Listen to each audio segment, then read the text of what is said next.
Hello, I'm Jane Dismore and I'm a writer from Hertfordshire. If you've got a few minutes to spare, I'd like to tell you a little bit about my work. I'm a biographer. I'm fascinated by people's lives and what makes them tick, both now and in the past. And I turn the information that I find into non-fiction books and also magazine articles. My subjects are often royal or aristocratic, living very different lives from most of us. My most recent book is Princess, the early life of Queen Elizabeth II. It came out a couple of years ago in the States and also in Britain, and very soon, in November in fact, there's going to be a new UK edition published by Loom. Now, the problem with writing about somebody as well known as the Queen is that you need to find very much different information from that's out there already. And I was very lucky in finding friends of the Queen's that have known her since childhood, and of course she's 94, so there's not that many of them left. But they were willing to talk to me about the young princess, and also some of them know Prince Philip as well, and they shared information about him. So it was a fascinating process. My previous book is Duchesses, Living in 21st Century Britain. And this looks at some of our living non-royal duchesses.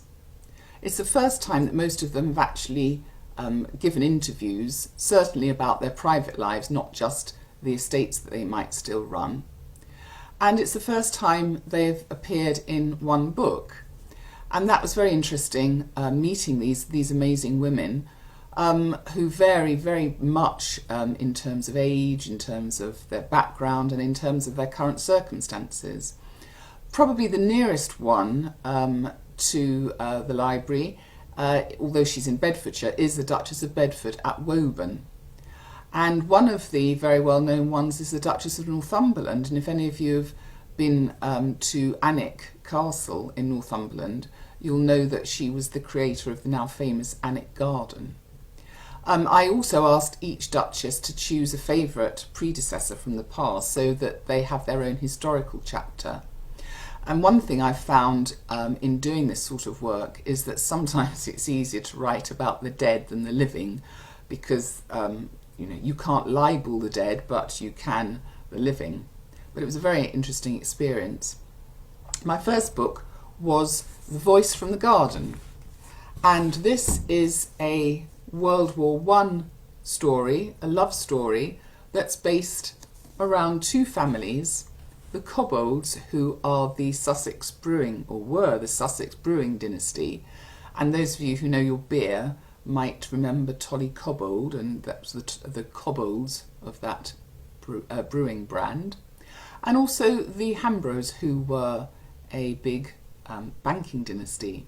And the story revolves around Pamela, who is the lady on the cover, and her childhood sweetheart, Charles Hambro. Now, we're lucky, very lucky in the UK to have some excellent libraries and archive services, and that's where I do a lot of my research. And I do hope you'll continue to enjoy using your library and everything it's got to offer you as the reader. Thank you very much for listening. Happy reading.